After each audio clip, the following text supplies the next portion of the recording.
Hello everyone, welcome to our current affairs series, जहां पर आज हम कवर करने वाले हैं ये करंट अफेयर्स। एंड मोस्टली ये जो करंट अफेयर्स हैं वो साइंस एंड टेक के रिलेटेड हैं। So let's start. The first topic is related to AdFalciVax. ये एक मलेरिया की वैक्सीन इंडिया ने बनाई है, तो इसलिए हम कह सकते हैं ये एक इंडिजिनस वैक्सीन है जो इंडिया ने बनाया है एंड दिखा दिया है वर्ल्ड लेवल पे कि हम जो है सक्षम है, हम जो है साइंस एंड टेक के फील्ड में काफी डेवलपमेंट कर रहे हैं एंड हमने मलेरिया की जो वैक्सीन है वो बना दी है। So let's discuss. हमने बनाया है ये एड फैल्सीवैक्स वैक्सीन एंड इसमें जो सबसे इंपॉर्टेंट रोल है वो है आईसीएमआर का, that is Indian council of medical research.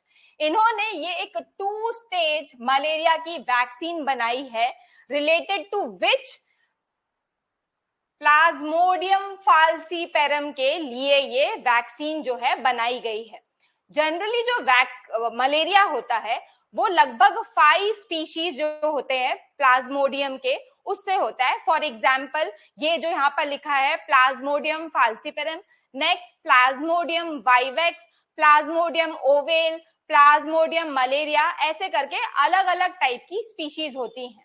जो उसमें सबसे डेंजरस स्पीशीज होती है वो होती है प्लाज्मोडियम फाल्सीपेरम, जिसकी वजह से मलेरिया होता है। एंड ये मलेरिया जैसा आपको पता है एक फीमेल एनोफिलीज जो मस्कीटो होता है उसके काटने से होता है। ये जो मस्कीटो है वो इस पर्टिकुलर जो प्रोटोजोआ होता है, प्रोटोजोआ एक टाइप का यूनिसेलुलर जो है माइक्रो ऑर्गेनिज्म है, जैसे वायरस होते हैं, जैसे बैक्टीरिया होते हैं, उस टाइप का। तो ये जो प्रोटोजोआ होता है वो थ्रू फीमेल मस्कीटो इंसान के अंदर जो है वो जाता है एंड देन वो डिफरेंट स्टेजेस में वो पसार होने के बाद उसमें उसको फॉलो करने के बाद वो जो है मलेरिया को कॉज करता है। इस पर्टिकुलर मलेरिया से हमको जैसे फीवर होता है, सर्दी होती है एंड देन अलग अलग टाइप के जो है हमको सिम्टम्स देखने के लिए मिलते हैं। यदि इसको ट्रीट ना किया जाए तो विद इन 24 आवर्स जो है इंसान की डेथ भी हो सकती है। सो ये इतना खतरनाक जो है प्लाज्मोडियम है या हम कह सकते हैं प्रोटोजोआ है। इसी के लिए इंडिया ने जो है वैक्सीन बनाई है और वो 2 स्टेज में बनाई है। 2 स्टेज में इसलिए बोल रही हूँ, जैसा कि मैंने आपको बताया जो पर्टिकुलर प्रोटोजोआ है वो बॉडी में जाने के बाद अलग अलग 4 स्टेजेस जो है उसके थ्रू होके जाता है।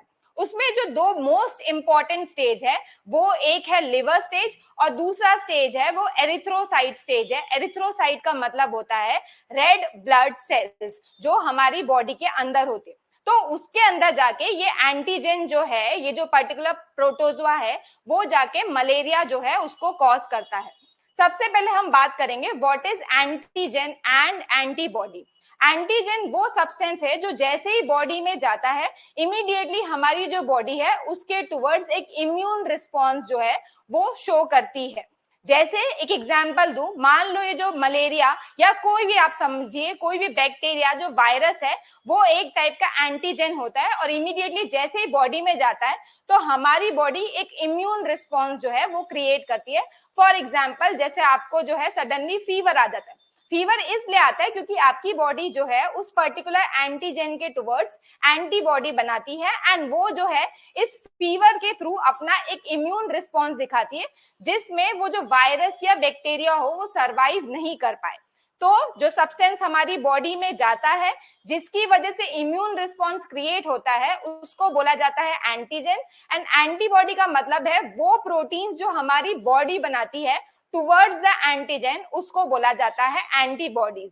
फॉर एग्जाम्पल मैं आपको एंटीजन का बताऊं, जैसे हम वैक्सीन वगैरह लेते हैं उसमें हम क्या लेते हैं 2 पर्टिकुलर, जैसे मान लो कोई भी प्रोटोजोआ हुआ या वायरस हुआ उसका या तो हम जेनेटिक मटेरियल लेते हैं या तो हम ऐसा वायरस लेते हैं जिसके जो है वायरुलेंसी मतलब उसका जो डिजीज कॉज करने का जो तरीका है या जो उसका एफिकेसी है हम उसको पूरा रिड्यूस करते हैं एंड तब बॉडी में भेजते हैं। तो बॉडी में जैसे ही भेजते तो हमारी बॉडी क्या करती है एंटीबॉडीज बना देती है। तो कल को मान लो फ्यूचर में रियली आपको जो है वो पर्टिकुलर जो प्रोटोजोआ या वायरस बैक्टीरिया आपको यदि अटैक करता है, तो आपकी बॉडी उसके टुवर्ड्स जो उनको पहले से याद होती है एंटीबॉडीज, वो वापस लेके आता है उसके टुवर्ड्स एंड इमीडिएटली उस पर्टिकुलर जो डिजीज है उसको खत्म कर देता है। तो ये पूरा कॉन्सेप्ट है एंटीजन एंड एंटीबॉडीज का। So now let's get on to the topic again. So यहाँ पर हमने बनाया है एक 2 स्टेज वैक्सीन एंड ये एक रिकॉम्बिनेंट एंड काइमेरिक है। रिकॉम्बिनेंट मतलब कॉम्बिनेशन है एंड काइमेरिक का मतलब ये होता है कि हमने जो पर्टिकुलर जो यहाँ पर प्रोटोजोआ है प्लाज्मोडियम फाल्सीपरम, उसका जो है जेनेटिक मटेरियल लिया है फ्रॉम द 2 स्टेजेस एंड उसको कंबाइन करके हमने ये पर्टिकुलर जो है वैक्सीन बनाई है। ये जैसा मैंने बताया कि इसके 2 लाइफ साइकिल से ली गई है। एक स्टेज जो है वो है liver stage and the second stage is regarding RBC, जो मैंने बताया रेड ब्लड सेल में जाके जब ये पूरा लाइफ साइकिल जब इसकी स्टार्ट होती है, उस स्टेज को भी, वो दोनों स्टेज को हमने कंबाइन करके ये पर्टिकुलर जो है वैक्सीन बनाई है। इसको डेवलप किया है आईसीएमआर, आरएमआरसी, भुवनेश्वर, एनआईएमआर, ऐसे काफी सारे इंस्टीट्यूट ने इसको मिलके बनाया है। एंड इसको हम कैसे डाल रहे हैं बॉडी में? Through the Lactococcus lactis. ये एक टाइप का बैक्टीरिया है जो नॉर्मली आपको जो है कर्ड में मिल जाएगा, मिल्क में मिल जाएगा। दैट मीन्स ये हमारी बॉडी के लिए बहुत ही ज्यादा सेफ है। तो हम क्या करते हैं, वो जो एंटीजन होता है उसको हम इस बैक्टीरिया में डाल देते हैं एंड तब जो है इसको बॉडी में डालते हैं।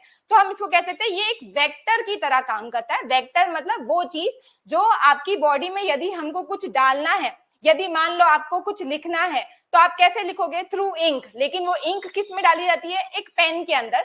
तो हम कह सकते हैं pen is a vector. Similarly यहाँ पर जो है हम लैक्टोकोकस लैक्टाई जो है उसको ले रहे हैं and it is acting like a vector, उसमें हम ये बॉडी में डाल रहे हैं। इसकी वजह से अब जो भी मलेरिया का इन्फेक्शन हमको देखने के लिए मिलता है वो रुक जाएगा, उसका ट्रांसमिशन भी रुक जाएगा। ट्रांसमिशन क्यों हमको रोकना है?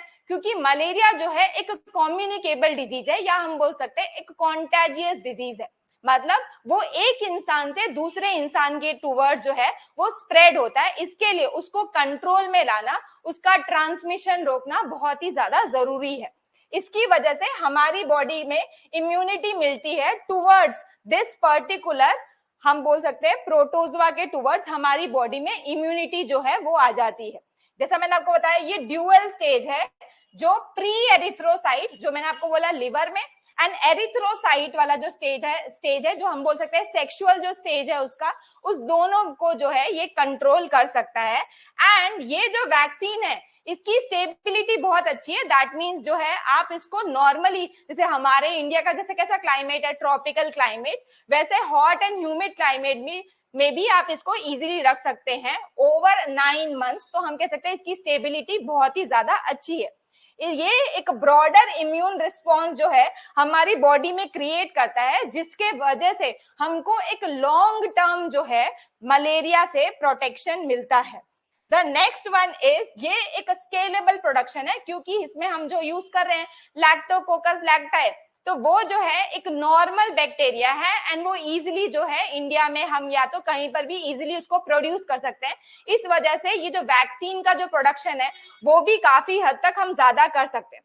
ये एक लाइसेंसेबल मॉडल है। दैट मीन्स हम कोई ऐसा एक्सक्लूसिविटी नहीं कर रहे कि ये वैक्सीन हमने बनाई है तो सिर्फ और सिर्फ इंडिया जो है वो यूज करेगा, ऐसा बिल्कुल भी नहीं है। ये वैक्सीन जो है हम अलग अलग कंट्रीज को जो है लाइसेंस प्रोवाइड करेंगे कि आप जो है ये वैक्सीन बना सकते हैं एंड देन अपने जो कम सिटीजन्स है उसके लिए आप ये यूज कर सकते हैं। इसका सिग्निफिकेंस हम ये बोल सकते हैं कि इंडिया को दिखा रहा है कि ये इंडिया एक ग्लोबल लीडर बन सकता है, क्योंकि हम जो है अब एक इंडिजिनस वे में वैक्सीन का प्रोडक्शन करने लग गए हैं।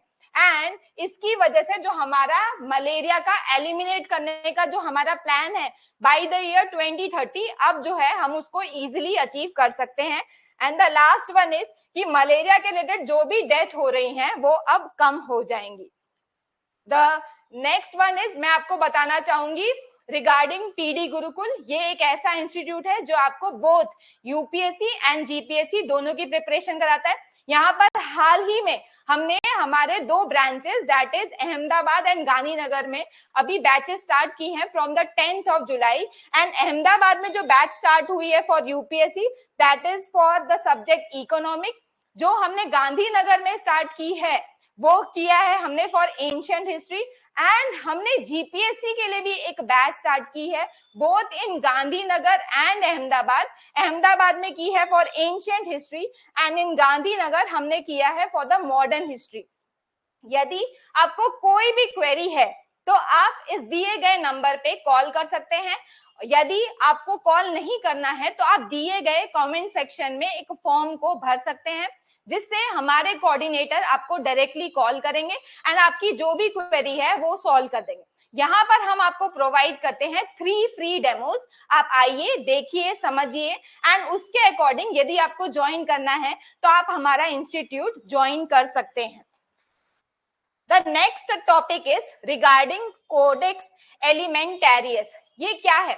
अभी हाल ही में जब कोडेक्स एलिमेंटारियस की 88th जब मीटिंग हुई थी रोम में, वहां पर इंडिया को काफी सराहा गया है। तो हम कह सकते हैं वर्ल्ड लेवल पे इंडिया का जो है नाम बढ़ रहा है। इसलिए सराहा गया है क्योंकि मिलेट जो है, मिलेट वाले जो ग्रुप बनाया गया है कोडेक्स एलिमेंटारियस में, वहां पर इंडिया ने बहुत ही अच्छा काम किया है। सारे जो स्टैंडर्ड्स है सेट करने चाहिए वो इंडिया ने सेट किया है, इसीलिए इंडिया को सराहा जा रहा है। और काफी सारी ऐसी कमिटीज है जिसमें इंडिया बहुत ही अच्छा काम करता है। सबसे पहले हम बात करेंगे व्हाट इज दिस कोडेक्स एलिमेंटारियस। ये एक ऐसे गाइडलाइन का ग्रुप है जिसमें अलग अलग वर्ल्ड लेवल पे जो भी हम स्टैंडर्ड फॉलो करते हैं, जो भी गाइडलाइन फॉलो करते हैं रिगार्डिंग फूड, जो भी स्टैंडर्ड्स फॉलो करते हैं उसका ये कॉम्बिनेशन है। ठीक है, तो ये क्या है? कलेक्शन ऑफ इंटरनेशनली रिकॉग्नाइज्ड जो भी फूड के स्टैंडर्ड है, गाइडलाइंस है या कोड है। इससे क्या होगा कि फूड की जो है सेफ्टी बढ़ेगी, फूड का जो स्टैंडर्ड है वो बढ़ेगा। इससे कंज्यूमर जो कंज्यूम करते हैं उस पर्टिकुलरली फूड प्रोडक्ट को, उसकी जो है सेफ्टी के बारे में इसमें सोचा जाता है।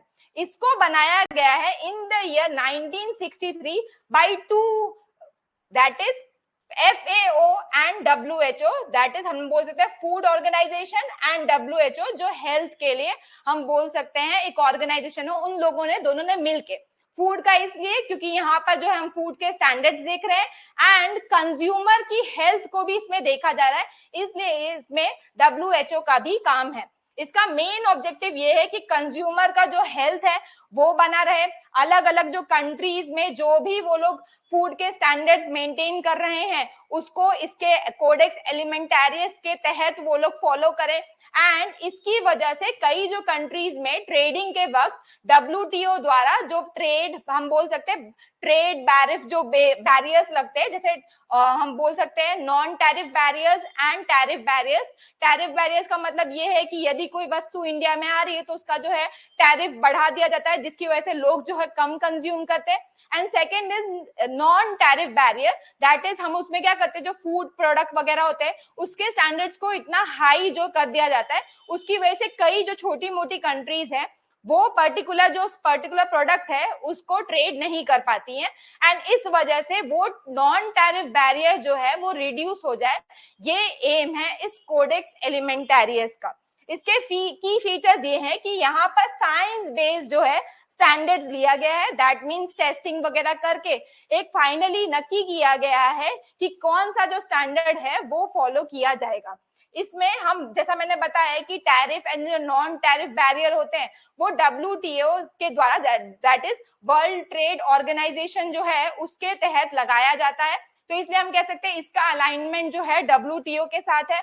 ये एक वॉलंटरी है, मतलब ये मैंडेटरी नहीं है, किसी भी कंट्री को ऐसा नहीं कि आपको ये फॉलो करना ही करना है, कंपल्सरी नहीं है, ये एक वॉलंटरी है कि आपको ये फॉलो करना चाहिए, जिसकी वजह से जो है आपके कंट्री के ग्रोथ के लिए अच्छा रहेगा एंड कंट्री के लोगों के लिए भी अच्छा रहेगा।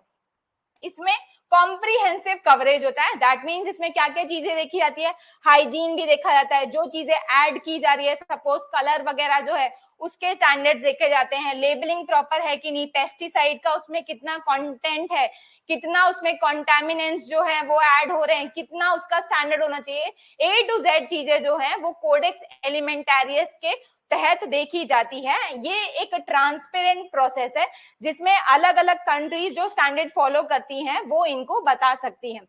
इंडिया का कंट्रीब्यूशन जैसा मैंने बोला है जिसको सराहा गया है, तो हमारा फर्स्ट कंट्रीब्यूशन ये है कि हम क्या कर रहे हैं, जो मिलेट के लिए स्टैंडर्ड जो सेट करने थे उसके लिए कमिटी बनाई गई थी जिसमें इंडिया था और को चेयर्ड बाय नाइजीरिया था, तो इसमें इंडिया ने बहुत अच्छा काम किया है। नेक्स्ट जो स्पाइसेस की कमिटी है उसमें भी इंडिया हेड है। नेक्स्ट जो भी फ्रेश प्रोड्यूस के जो स्टैंडर्ड्स बनाने थे उसमें भी जो है इंडिया ने काफी अच्छा काम किया है। एंड हम जो है कैपेसिटी बिल्डिंग पे भी फोकस करते हैं। हमारी जो नेबरिंग कंट्रीज है जैसे भूटान, नेपाल, श्रीलंका, उसको जो है हम कोडेक्स ट्रस्ट फंड के तहत हम उनको जो है एक सर्विस प्रोवाइड करते हैं, ट्रेनिंग प्रोवाइड करते हैं। तो इसमें इंडिया जो है एक बिग ब्रदर टाइप एटीट्यूड जो है वो दिखाता है। And next is the strategic planning role, कि इसमें हमारा प्लानिंग है कि जो आगे जो भी प्लान है 2026 से 2031 तक वो इंडिया जो है उसको कायम कर पाए, उसको जो है आगे बढ़ा पाए, ये इंडिया का एम है। The next topic is related to Allographa effusosoredica. ये क्या है, तो ये एक लाइकेन की स्पीशीज है जो हाल ही में हमको वेस्टर्न घाट से मिली है। लाइकेन क्या होते हैं, लाइकेन सिम्बायोटिक रिलेशनशिप है between the algae and between the fungus. तो फंगस और एल्गे के बीच में ये एक सिम्बायोटिक रिलेशन है। सिम्बायोटिक का मतलब ये होता है कि जो भी दो चीजों में रिलेशन है दोनों को फायदा होना। तो इधर फंगस को कैसे फायदा हो रहा है, फंगस को ये फायदा हो रहा है कि एल्गे जो फोटोसिंथेसिस से जो भी फूड प्रोड्यूस करता है वो एल्गे को मिलता है। एंड फंजाई को जो ये फंजाई क्या करता है, वो उसको प्रोटेक्शन प्रोवाइड करता है एल्गे को। कैसे कि वो नियर बाई जो भी मान लो शुगर है, जो भी वाटर है, उसको जो है एब्जॉर्ब कर देता है, जिसकी वजह से एल्गे जो है उसको अफेक्ट नहीं होता है। इसीलिए बोलते हैं ये सिम्बायोटिक रिलेशनशिप है। तो हाल ही में हमको ये स्पीशीज है वेस्टर्न घाट्स में मिली है एंड ये ढूंढा है आगरकर रिसर्च इंस्टीट्यूट पुणे ने। तो ये काफी एक बड़ी बात हो गई। लाइकेन जैसे मैंने बताया कि ये सिम्बायोटिक रिलेशनशिप में रहते हैं। ये कहाँ मिले हैं, वेस्टर्न घाट्स, जो एक बायोडाइवर्सिटी का हॉटस्पॉट है जहां पर हमको अलग अलग वैरायटी के प्लांट एंड एनिमल स्पीशीज देखने के लिए मिलते हैं। अभी हमारे पास 53 एलोग्राफा स्पीशीज के लाइकेंस है जिसमें से 22 तो वेस्टर्न घाट्स में ही है एंड उसमें जो है अभी रिसेंटली ये ऐड हो गया। अगर इसके फीचर्स की बात करें तो इसमें है एफ्यूज सोरेडिया। इसका मतलब है एक टाइप का हम बोल सकते हैं एक रिप्रोडक्टिव ग्रैन्यूल्स जो लाइकेंस के ऊपर दिखता है, जिसकी वजह से हम इजीली आइडेंटिफाई कर सकते हैं कि ये कौन से पर्टिकुलर टाइप का जो है लाइकेन है, इसीलिए ये इंपॉर्टेंट है। एंड नेक्स्ट इसमें जो एल्गल पार्टनर है वो कौन सा है, तो ट्रेंटोफिलिया, जो हेल्प करता है फूड को प्रोड्यूस करने में by the process of photosynthesis. यहाँ पर जैसे मैं बताया कि एक सिम्बायोटिक रिलेशनशिप है और ये कहाँ देखने के लिए मिल रहा है, क्योंकि ये इंडिया में देखने के लिए मिला है, इसीलिए हम कह सकते हैं कि हमको ट्रॉपिकल क्लाइमेट में एक लाइकेन की जो स्पीशीज है वो देखने के लिए मिली है। इसकी वजह से जो है अब हम इजीली कोई भी टाइप की क्रिप्टिक स्पीशीज का मतलब होता है वो स्पीशीज जो दिखने में सेम लगती है तो हम उसको आइडेंटिफाई नहीं करवाते, बट अब जो है हम इजीली आइडेंटिफाई कर सकते हैं उसको। एंड इसकी वजह से जो कंजर्वेशन है वो बढ़ेगा, क्योंकि कई बार जो होता है बायोडाइवर्सिटी ये वो होगी कि नहीं होगी, ये कौन सी है, वो हमको पर्टिकुलरली एक स्पीशीज से पता चलती है जिसको बोला जाता है बायो इंडिकेटर्स। तो बायो इंडिकेटर्स यदि प्रेजेंट होते हैं उससे पता चलता है कि हमको बायोडाइवर्सिटी या पूरे इकोसिस्टम की हेल्थ कैसी है, तो उसमें ये एक इम्पॉर्टेंट रोल जो है वो प्ले करता है। The next topic is regarding the black hole merger। हाल ही में डिटेक्ट हुआ है GW231123 जो लार्जेस्ट ब्लैक होल मर्जर है। एंड ये किसने फाइंड आउट किया है, ये फाइंड आउट किया है लिगो, वर्गो एंड काग्रा नेटवर्क में। लिगो जो है वो यूएस का है, वर्गो जो है वो है इटली का एंड कागरा जो है वो जापान का। तो इन्होंने आइडेंटिफाई किया है एक लार्जेस्ट हम कह सकते हैं ब्लैक होल्स के मर्जर। इसमें दो ब्लैक होल एक 100x जो 100 टाइम्स सन के मास का है एंड एक 140 टाइम्स जो सन के मास का है, उन दोनों ने मर्ज करके एक नया टाइप का जो है ब्लैक होल बनाया है। ये एक कॉस्मिक इवेंट है, मतलब हमको स्पेस में देखने के लिए मिलता है, जिसकी वजह से अलग अलग जो ग्रेविटेशनल वेव्स हैं, जो एक रिपेल इफेक्ट था, वो हमको देखने के लिए मिला है एंड वो डिटेक्ट हुआ है बाय दिस LVK नेटवर्क। आइए बात करते हैं इसके बारे में डिटेल में। तो इस इवेंट को जैसे मैंने बताया नाम दिया गया है GW231123 एंड यहाँ पर दो मैंने जैसे बताया ब्लैक होल्स एक 140 और 100 जो है उसने कोलाइड किया है। यहाँ पर एक देखने वाली बात ये है कि अभी हम जो थियरी फॉलो करते हैं दैट इज मास गैप। हम लोग का ये मानना है कि 60 से लेकर 130 सोलार मास का कोई ब्लैक होल जो है वो एग्जिस्ट ही नहीं कर सकता है। बट यहाँ पर जैसा हमने देखा कि दो ब्लैक होल 100 और 130 जो है उन्होंने मर्ज कर लिया है, दैट मींस ये जो पूरी थियरी है वो गलत साबित हो गई है। तो अब हमारे लिए जरूरी हो जाता है कि हम अपनी थियरी को जो है रिवाइज करें, क्योंकि कॉस्मिक ऐसे अलग अलग टाइप के हमको इवेंट्स देखने के लिए मिल रहे हैं। ये एक मैसिव स्केल, जैसा मैंने बताया 100 और 130 जो है उन दोनों ने मर्ज करके एक बहुत ही बड़ा लेवल का जो है ब्लैक होल उसको बनाया है। एंड इसमें एक और चीज है, जनरली ऐसा माना जाता है कि जो ब्लैक होल होते हैं वो बहुत ही हाई स्पीड में स्पिन करते हैं, जिसकी वजह से क्या होता है कि वो जो है टूट जाते हैं, ब्लैक होल जो है खत्म हो जाता है। बट यहाँ पर हाई स्पीड होने के बावजूद भी यहाँ पर जो है ब्लैक होल जो है वो खत्म नहीं हुआ, इनफैक्ट उसने जो है मर्जिंग कर दी है विद अनदर ब्लैक होल। तो ये एक डीप स्पेस ओरिजिन दिखाता है कि ये कब हुआ है, तो 12 बिलियन लाइट ईयर्स अवे, जैसा हम कह सकते हैं बिग बैंग थियरी के कपल ऑफ मिलियन ईयर्स के बाद जो है ये इवेंट हुआ होगा। क्योंकि क्या है, ये सीधे इतना बड़ा जो है एक ब्लैक होल नहीं बन सकता, कंटिन्यूअसली काफी टाइम से जो है ब्लैक होल्स का मर्जर हो रहा होगा, इसी वजह से इतना जो बड़ा है ब्लैक होल हमको देखने के लिए मिला है। तो ये एक जैसा मैं बताया चैलेंजिंग मॉडल है, क्योंकि जैसा हम पहले सोच रहे थे कि ये जो मास गैप है ये हो ही नहीं सकता, ऐसा ब्लैक होल जो है एग्जिस्ट ही नहीं कर सकता, बट यहाँ पर जो है हमको ये देखने के लिए मिला है। और मैंने बताया यूएस, इटली और जो जापान है उसका इसमें सिग्निफिकेंट रोल है। तो यहाँ पर जो हमारा मास गैप वाला जो फंडा है, जो हमारी थियरी है वो खत्म हो जाती है। इसकी वजह से हमको लगता है कि ऐसे और भी जो है नए फॉर्मेशन हमको देखने के लिए मिल सकते हैं, ऐसे पास्ट में और भी जो है मर्जर हुए होंगे। एंड इसकी वजह से जो हमारा हाई स्पिन वाला पजल है, जो मैंने आपको बताया था कि हाई स्पिन होगा तो उसकी वजह से ब्लैक होल तो खत्म हो जाना चाहिए, बट यहाँ पर हमको दिखा है कि वो खत्म नहीं हुआ है। एंड लास्ट हमको इससे पता चलता है डार्क यूनिवर्स के बारे में, कि ऐसे कई सारे जो है ब्लैक होल वो एग्जिस्ट करते होंगे, ऐसी अब जो है नई थियरी सामने आ रही है। Next up we have the news regarding biostimulants. हाल ही में एग्रीकल्चर जो मिनिस्टर है उन्होंने बोला है कि जो फोर्सफुली बायोस्टिमुलेंट जो है, जिसका फोर्सफुली मार्केटिंग हो रहा है, फोर्सफुली लोगों को बेचा जा रहा है, उसको जो है खत्म करना चाहिए, क्योंकि इसकी जो है एफिकेसी और रेगुलेटरी वायोलेशंस पे अब क्वेश्चन मार्क खड़े हो रहे हैं। बायोस्टिमुलेंट्स एक प्रकार के हम कह सकते हैं केमिकल सब्सटेंसेस हैं, जो हम प्लांट्स या बोल सकते हैं कोई भी क्रॉप में यदि हम अप्लाई करते हैं तो वो फर्टिलाइजर कैसा होता है कि डायरेक्टली हम जो है नाइट्रोजन, फास्फोरस, पोटेशियम जो है वे इमीडिएटली ऐड करते हैं एंड वो जो है प्लांट एब्जॉर्ब करता है एंड उनकी वजह से प्लांट का जो है ग्रोथ होता है।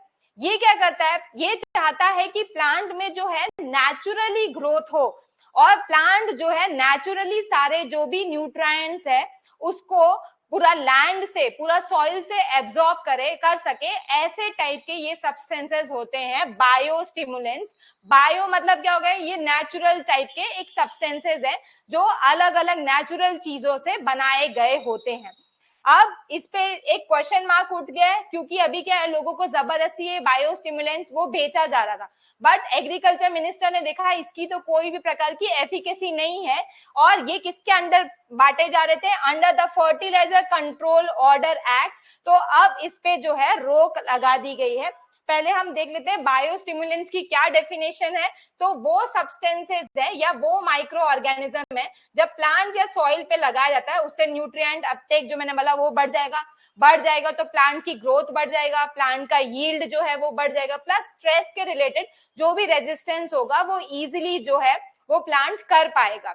ये कोई भी प्रकार का ना पेस्टिसाइड है ना कोई भी प्रकार का फर्टिलाइजर है, ये एक नेचुरल जो है सब्सटेंस है जो प्रोवाइड किया जाता है। ये नॉन न्यूट्रिएंट इनपुट है, जैसे मैंने बताया ये फर्टिलाइजर्स की तरह नहीं है।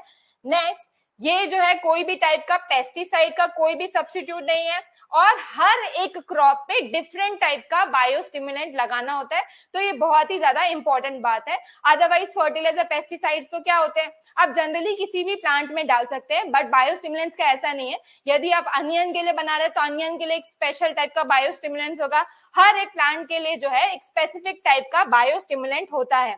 इसके लिए लीगल बैकिंग जो लॉ फॉलो होता है that is fertiliser control order, जो मैंने आपको पहले बताया, एंड इसको जो है अलग अलग टेस्ट के थ्रू जो है पास होना पड़ता है, तभी जो है बायोस्टिमुलेंट मार्केट में आते हैं।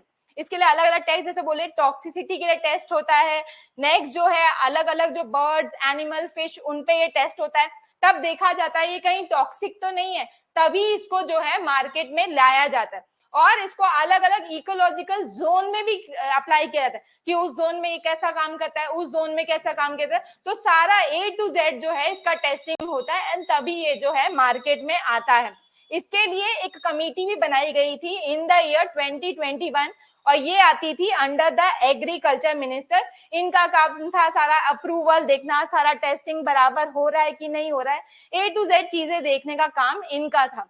और अभी हाल में गवर्नमेंट ने फिर इस पे क्या एक्शन लिया, तो उन्होंने देखा कि काफी सारे जो है मिसयूज देखे जा रहे हैं। उन्होंने देखा कि फर्टिलाइजर जो सब्सिडाइज फर्टिलाइजर है उनके साथ जो है बायोस्टिमुलेंट्स को भी बेचा जा रहा है। नेक्स्ट जो है, इसलिए गवर्नमेंट ने क्या किया, जो भी अनरजिस्टर्ड प्रोडक्ट है, लगभग 30,000 से भी ज्यादा अनरजिस्टर्ड प्रोडक्ट है, अब उसकी जो क्वांटिटी है, जो नंबर है वो कम कर दिया गया है। अब सिर्फ और सिर्फ 650 बायोस्टिमुलेंट्स जो है वो है। और जो मार्च 2024 की गाइडलाइन थी कि इससे पहले यदि आपके पास कोई भी बायोस्टिमुलेंट है, अब उसको जो है वो नहीं बेचा जा सकता। एंड क्रॉप के टुवर्ड्स भी एक पर्टिकुलर टाइप का स्पेसिफिकेशन दिया गया, यदि अनियन के लिए आप ये बायोस्टिमुलेंट यूज करते हैं तो इसका ये स्पेसिफिकेशन होना चाहिए, इसका इतना क्वांटिटी होना चाहिए, इसका इतना परसेंटेज होना चाहिए, सारी चीजें जो हैं अब देखी जा रही है by the government of India.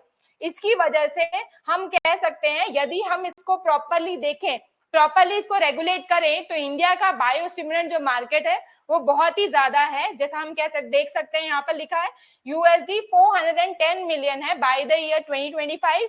And इसकी वजह से क्या होगा कि हम एक सस्टेनेबल एग्रीकल्चर जो है उसकी तरफ आगे बढ़ सकते हैं एंड उससे एनवायरमेंट को भी जो है ज्यादा हार्म नहीं होगा। Next up we have the SAI-TB skin test. अभी जब हम स्किन का टेस्ट मतलब टीबी का जब हम टेस्ट करते हैं तो उसमें जो हम टेस्ट फॉलो करते हैं that is the Mantoux test. उसमें क्या होता है कि जो पर्टिकुलर जो बैक्टीरिया होता है, ट्यूबरकुलोसिस किससे होता है, बाय द बैक्टीरिया जिसको बोलते हैं माइकोबैक्टीरियम ट्यूबरकुलोसिस।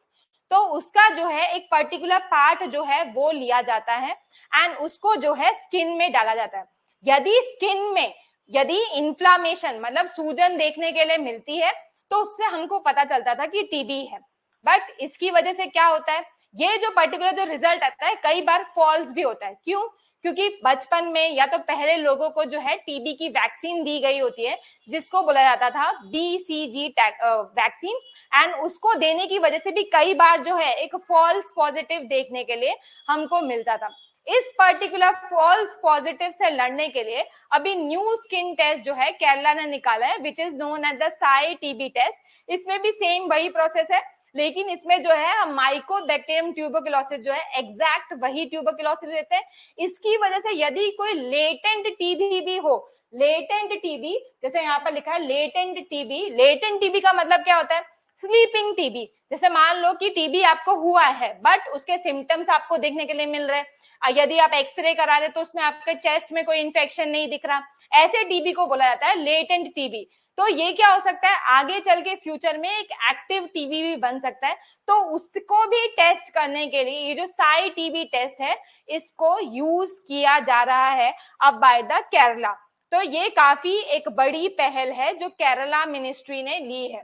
यहाँ पर क्या कर रहे हैं, इंट्राडर्मल स्किन टेस्ट है। डर्मल मतलब क्या, डर्मा मतलब होता है स्किन, स्किन के अंदर जो है ये पर्टिकुलर इंजेक्शन जो है वो दिया जाता है। इसमें आपको कोई भी प्रकार का इक्विपमेंट, साइंटिफिक बड़े बड़े इक्विपमेंट्स की अब कोई भी जरूरत नहीं है। एंड ये जो रिजल्ट देता है वो एकदम एग्जैक्ट देता है, परफेक्ट देता है। इसको इंट्रोड्यूस किया गया है बाय द ICMR और ये किस में किया गया है, जो हमारा नेशनल ट्यूबरकुलोसिस एलिमिनेशन प्रोग्राम है उसके तहत जो है ये टेस्ट को आगे बढ़ाया जा रहा है।